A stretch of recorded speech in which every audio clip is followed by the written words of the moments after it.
And then finally today, we're going to continue our forgiveness. And this one is another one of those tough ones. And as we get deeper in the playoffs, they're going to get tougher because we need those good vibes. We need that positive energy. We need to release the negativity out of our bodies.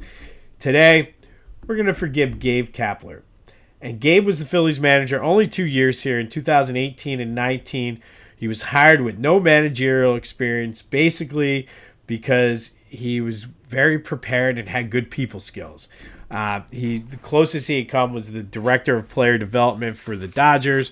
Got off to a hot start in year one, but faltered down the stretch as they finished 80 and 82, which was a huge improvement from the year before. Year two was when they signed Bryce Harper. Slightly improved, went 81 and 81, but was relieved of his duties at the end of the season. But Gabe was hated from day one. And I feel like, as weird as this is going to sound, Gabe was too positive for Philly. I talk all the time about new Philly and having a more positive outlook on things.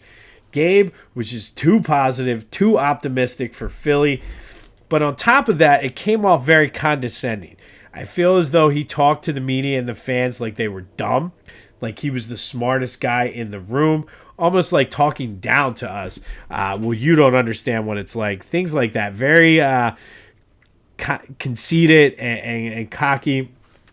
And then to top it all off, his decisions were horrible. He was 100% analytics by the book without any sense of having a feel for the game. And look, I talk about it a lot.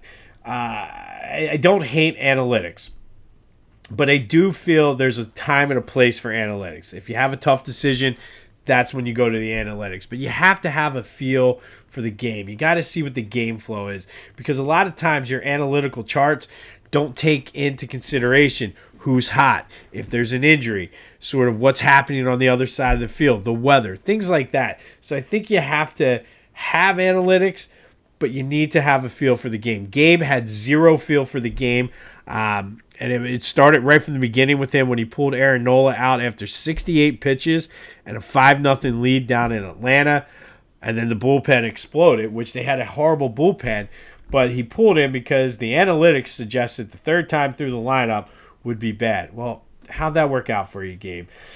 It did lead to the hiring of Joe Girardi, which led us to having Rob Thompson, which did lead to that current run that we're on now.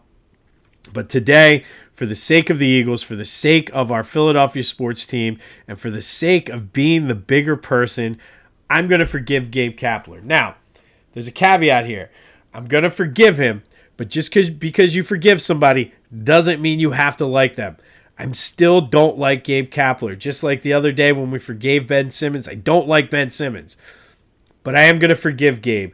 I'm going to forgive him for treating us like children, talking to us like we were the dumbest people ever in the history of sports. I'm going to forgive him for his analytical decisions, which were ridiculous and really cost the Phillies had decent teams that could have maybe competed, but he cost us a lot of games. Yes, he was good at reviewing plays and having plays overturned with replay, but a lot of those games, because of his analytics, the Phillies could have been on a longer run than what they are. But Gabe, I do forgive you for that. I forgive you for your stupid positivity. I forgive you for your stupid face. I forgive you for those 2 years. I forgive you for basically trying to make Bryce Harper do things he didn't want to do, basically for your entire tenure here. I don't like you, but for the sake of our teams, I forgive you. It worked out good for the Phillies. Believe it or not, I do feel better after all that. But Gabe Kapler, that is who we're forgiving today.